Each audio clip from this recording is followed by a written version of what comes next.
নমস্কার বন্ধুরা, মানবীর রান্নাঘরে আপনাদের সবাইকে স্বাগত জানাই। আজকে আমি কোনো রান্নার রেসিপি নিয়ে আসিনি। আজকে আমি একটা ছোট্ট ভিডিও শেয়ার করছি যে আনারস কিভাবে আমরা সহজে কেটে নিতে পারি।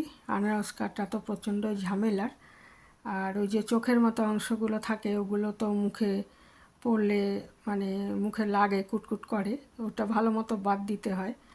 তো অন্যরকমভাবে ওই কাটা হয় বেশি বটিতে।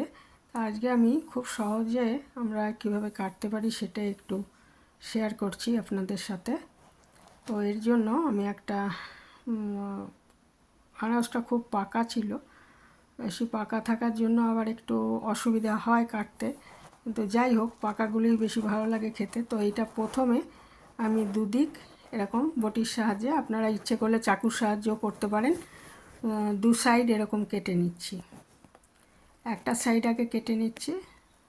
আর বটিটা একটু ছোট বলে একটু অসুবিধা হচ্ছে, তবে আমি এই বটিটাই কাটি, সেই জন্য এটাই কাটছি।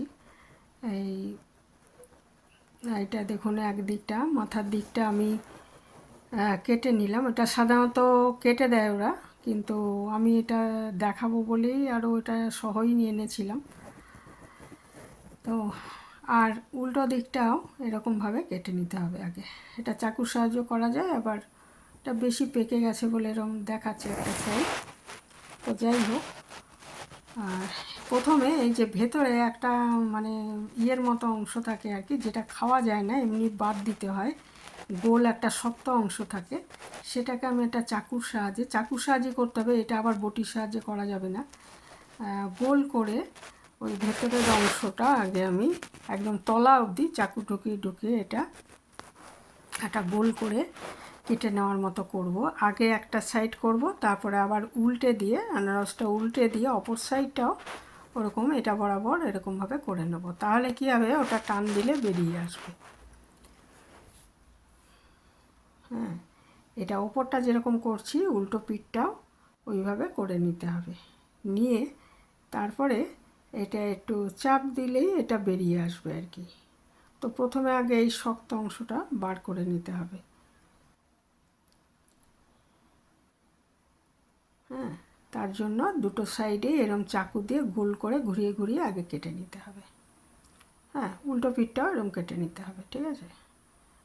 আর সাইডটা খোসাটা বাদ দিয়ে যে শ্বাসের অংশটা সেটাও কিন্তু এইভাবে গোল করে ঘুরিয়ে কেটে নিতে হবে। দেখুন আমি একটু দেখাচ্ছি, এতটাই পাকা যে এটা রস বেরিয়ে আসছিল কাটার সময়, বটিতে কাটলেও বেরোবে। তো এইভাবে কাটলে অনেক সহজে আমি ওই চোখগুলো বাদ দিয়ে দিতে পারি, নাহলে সব আলাদা আলাদা করে আবার বাদ দিতে হয় বটিতে কাটলে, ওই জন্যই এইভাবে কাটা। তো এটাও আমি একটু করে নিচ্ছি আর কি, খোসাটা বাদ দিয়ে বাকি যে শ্বাসের অংশটা খোসাটাকে বাদ দিয়ে দিচ্ছি আর কি, গোল করে এইভাবে চাকু দিয়ে ঘুরিয়ে কেটে নিচ্ছি। এবং অপোজিট সাইডটাও কিন্তু এরকম করে নিতে হবে, তবেই ওটা খোলাটা আর কি বেরিয়ে আসবে। এদিকে এই মাঝের শক্ত অংশটা বেরিয়ে আসবে। আর দেখুন আমার দু সাইডে করা আছে, দেখুন এটা উল্টো দিক দিয়ে চাপ দিলেই এটা বেরিয়ে আসবে। হ্যাঁ, উল্টো দিক দিয়ে চাপ দিলেই এটা কিন্তু বেরিয়ে আসবে, এই যে এরকম বেরিয়ে আসবে। আর এবারে বাকিটা এটা আবার চাকু দিয়ে ঘুরিয়ে রেখেছি আগে, আর একটু দেখে নিচ্ছি যেন একদম পুরো আলগা হয়ে যায়। দিলে কী হবে, দেখুন বেরিয়ে আসছে চাপ দিলে। হ্যাঁ, শ্বাসের অংশটা বেরিয়ে আসছে, আর খোলাটাই দেখুন আলাদা হয়ে যাবে। এবার ওই খোলাটাকে আলাদা হয়ে গেল, চোখগুলো আর আমার আলাদা করে আমার কেটে বাদ দিতে হলো না, অনেক কম সময়ে হয়ে যাবে আর কি। তারপরে আমার যে শ্বাস অংশটা বেরিয়েছে ওটাকে আমি নিজের সাইজ মতো কেটে নেব। এটা দিয়ে বানানো যায় আইসক্রিম, কেক, জুস, চাটনি, রায়তা, পাইনাপেল রায়তা আর চাটনির রেসিপি আমার শেয়ার করা আছে। আর ইচ্ছে আছে এই যে টুকরোগুলো এর থেকে কিছু নিয়ে আমি হয়তো কোনো একটা রেসিপি দেখাবো। তো আজকে এইটুকুই, শুধু কাটাটাই দেখালাম। ভালো থাকবেন সবাই।